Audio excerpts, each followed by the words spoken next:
Writing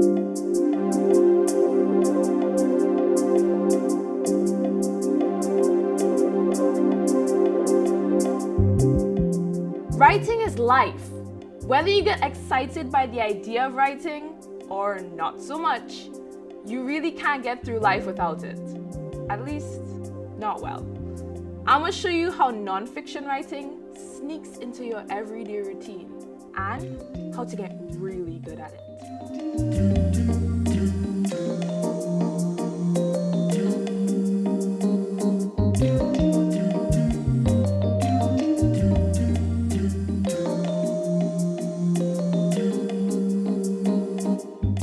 Have you ever struggled to understand something, like a particular subject or a difficult concept?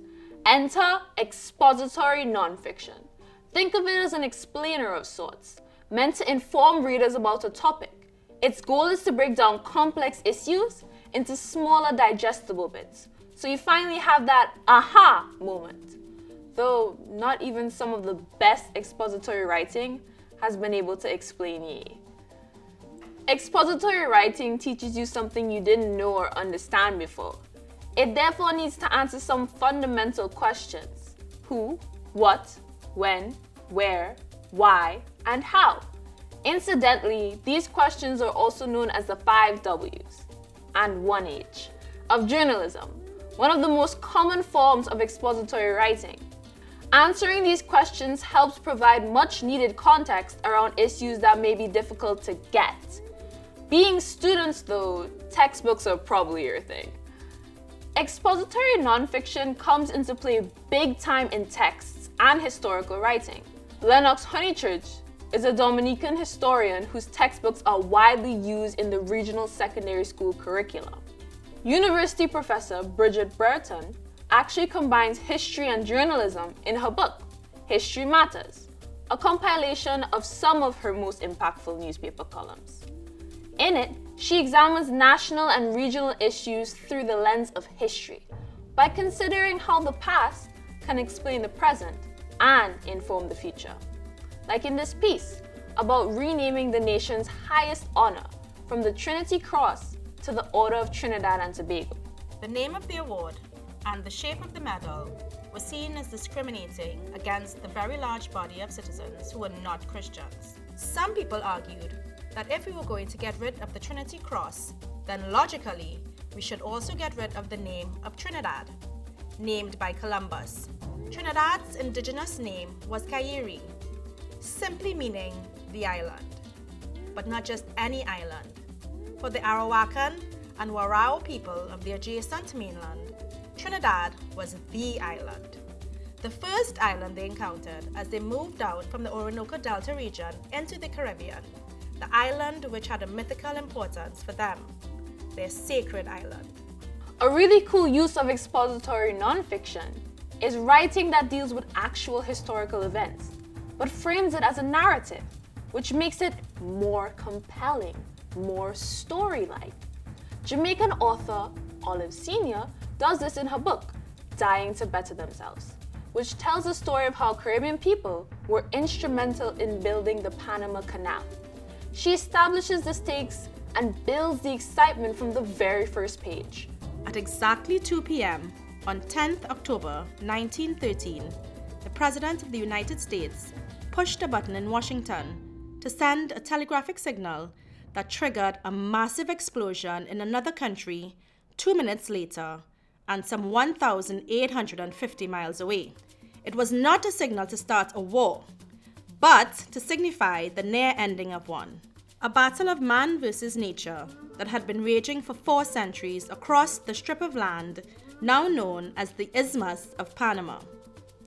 What President Woodrow Wilson signaled was America's triumph in accomplishing the world's greatest feat of engineering, the successful construction of the Panama Canal. Here's the thing. You rely on expository writing more than you realize. Because hello, the internet. Let's say you just got a new phone, but have no idea how to set it up. YouTube explainer video. And you can do this with technology, health, education, hobbies, pretty much anything you can think of, or want to learn how to master. Frequently asked questions, or FAQs, are another good example of expository writing, and we all did our fair share of it during the COVID-19 pandemic. A lot of medical, scientific, trade, technical, and even business writing is considered expository. Social media has caused a proliferation of this type of writing style, to the point where it's no longer considered academic. And it's encouraging millions of young people to read stuff they're interested in, from music and fashion blogs to how to do anything you can think of. And they said screen time is bad, which just goes to show, it's not the tool, it's how you use it.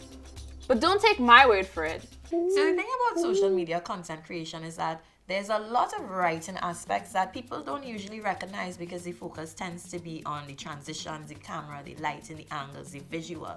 But underneath all of that, the writing is really fundamental. So for me, 3 tips that I follow when it comes to social media content creation, writing, would be summarizing, using the visual, and also thinking about scripting. In the few seconds that somebody might pay attention to your post, how do I grab their attention? And that is picking out the things that are only most important. If it's important to you, then more than likely it's going to be important to your follower, your consumer, your reader. So you're thinking about the topic sentence. What is the main thing, the most important aspect, and how do I get rid of what I call the fluff, the things that might distract and take away from that main point. Secondly, because apps like Twitter, Instagram, Facebook tend to favor the visual content, you have to kind of give people what they want. So if you take your writing and create visual content out of it, it sort of makes it more digestible. So if I have a sentence and I want to create a visual graphic that I can post, that people can then repost rather than filling up captions, then it sort of makes my content a little bit more, it gives it an edge when it comes to social media. Finally, thinking about scripting.